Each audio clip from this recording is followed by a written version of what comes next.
It's not every day your neighbor sends her husband a cop in full uniform to your door demanding the keys to your own pool. He didn't ask, he ordered. And while she stood behind him, arms crossed, smirking like she just deployed an airstrike, I realized something. This wasn't about pool keys. This was about control. What she didn't know was that she'd just walked straight into a federal investigation. Mine. My name's Cole. I moved back here last spring after my dad passed away. The house had been in our family since the 70s, built by his hands, stone by stone, sweat and stubborn pride mixed into every inch. The pool out back was his masterpiece. He carved it himself, mixing concrete in a wheelbarrow, lining it with river rock he'd hauled in from miles away. He always told me, never let anyone claim what you've built. At the time, I thought he meant the pool.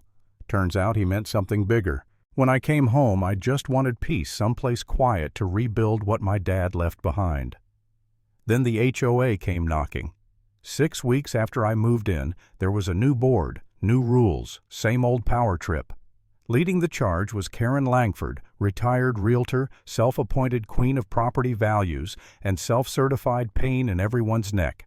She talked like every sentence should be printed on a brochure. Always smiling, always watching. The first notice showed up 2 days after the welcome meeting. Unapproved structure detected.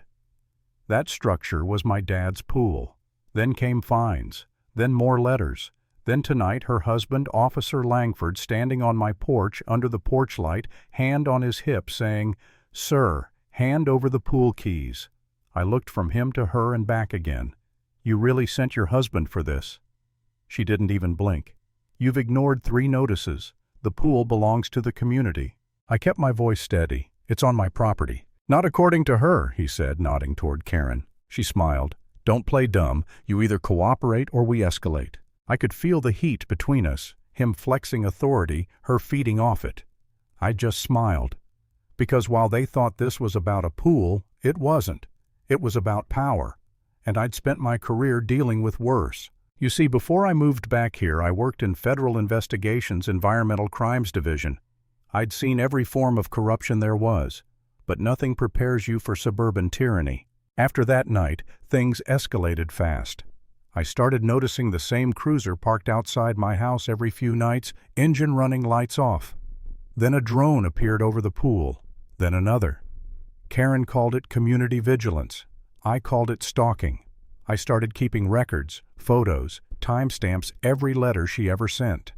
My dad taught me construction, but the Bureau taught me documentation. Weeks passed, and the harassment turned methodical. A yellow violation notice nailed to the gate. Anonymous noise complaints about excessive splashing. A letter accusing me of commercial pool activity. I don't even throw parties. But every accusation brought another visit from Officer Langford, her muscle in a badge. He never said much, just slipped the letters through the gate and waited long enough to remind me who they thought was in charge. And you know what? It worked at first. There were nights I just sat on the porch staring at that pool, wondering if I was the crazy one. Maybe I was making it worse. Maybe I should have just filled the damn thing in and moved on. But then I remembered my dad's words. Never let anyone claim what you've built. That's when I stopped reacting and started investigating. I dug through the HOA bylaws, county plat maps, and deed records. Turns out the spring feeding my pool, Langford Spring, wasn't community property at all.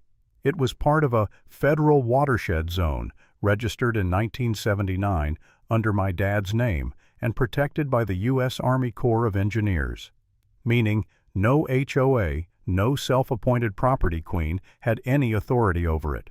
So I gathered proof maps, photos, scanned permits, and sent it to an old contact at the Bureau. "Agent Miller, you might have a case," he said. "Send everything." Quietly. The next few weeks I played dumb while I built my case.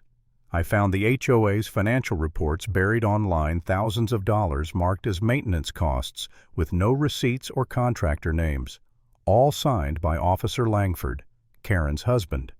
And when I started asking questions, the real cracks showed. Linda, the HOA treasurer, looked exhausted every time I saw her. One night I caught her outside and asked, "You ever wonder where all the maintenance money goes?" She gave this bitter laugh and said, "Every damn day." That's how we started working together.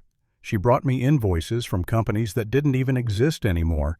Fake repairs, fake businesses, real money. Then Tom Willis, a retired city planner from down the street, helped me cross-check property maps. He discovered Karen had literally redrawn the HOA boundary lines, extending them 50 feet into my land. She'd been ruling over property she didn't even own.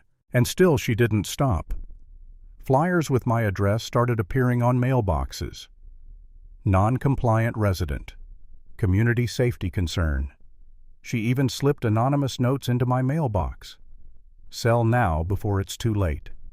She didn't know every letter she sent went straight into my evidence folder, sealed, dated, and photographed. But here's the thing about people like Karen, they're not as smart as they think. They get sloppy when they panic. I found a section in the budget labeled Pool Insurance, Cedar Reserve Coverage.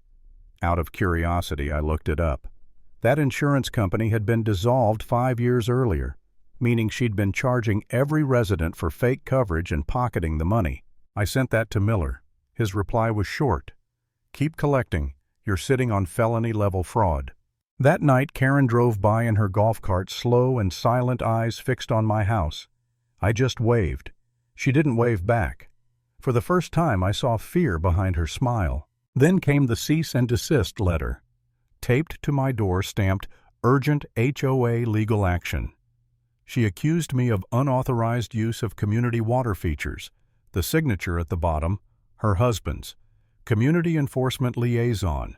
Not a real title, just intimidation in letterhead form. I laughed, but not the good kind. The kind that happens when disbelief meets fury.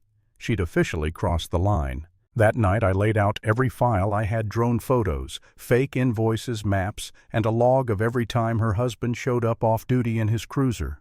I organized everything into folders labeled Evidence Motive Pattern. Then I slipped the cease and desist into a plastic sleeve and wrote on it, "Final Piece." A week later, the HOA sent an email, "Emergency Community Enforcement Meeting, Attendance Mandatory." Saturday, 7th Husro p.m. I knew what it was. Public humiliation, her final act of control. Miller knew too. "You'll wear a wire," he said. "Stay calm. Don't provoke her. Let her talk." That Saturday I walked into the clubhouse. The room was full. Neighbors whispering, Karen standing front and center like she was running for office. Her husband lingered in the back, arms crossed. She smiled when she saw me. "Mr. Cole," she said, all fake sweetness. "Thank you for joining us. We've had complaints about your property. I'm sure we can resolve this civilly." I didn't respond. I just took a seat near the front, close enough for the recorder in my shirt pocket to catch every word. She launched into her speech. Photos of my pool flashed on the projector, my gate, my cameras, my own backyard. "This," she said, "is what happens when one resident refuses to respect community standards." Her husband stepped forward. As acting enforcement liaison, he said, "I'm here to collect the community's property, specifically the pool keys." Karen folded her arms, chin high, ready to watch me bow. I stood up slowly. "You really want to make this official?" She blinked. "Excuse me, let's make it official." Right then, I heard it, the deep rumble of engines outside. Tires crunching gravel. Timing perfect. The first black SUV rolled to a stop in front of the clubhouse. Then another. Then a third. Blue lights flared through the glass. Karen turned confused. "What is that?" I looked her in the eye. "You're about to find out." The door opened. 2 men in suits stepped in, badges raised, calm and composed. Miller followed behind them. "Mrs. Langford," he said evenly, "we have a federal warrant to seize HOA financial and operational records related to property fund misuse and jurisdictional fraud. Please step aside." Karen blinked fast, like her brain couldn't process what she was hearing. "This is absurd. We're just a homeowners association." "Not tonight, ma'am," Miller said.